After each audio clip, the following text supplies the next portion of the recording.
Hi guys, welcome back to the new video. In this video I am going to show you how you can change font in Squarespace. So let's get started. First of all, go on the Square site.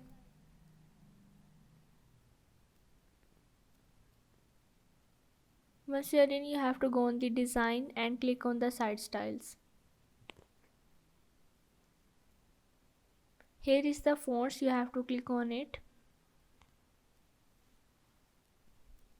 Now you have to scroll down. Here is the option of the base size. Here you can change the font size.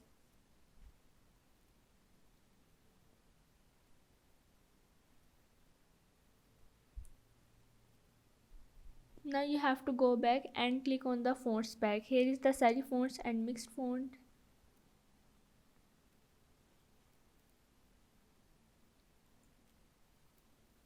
You have to just select the font and click on the done and save it.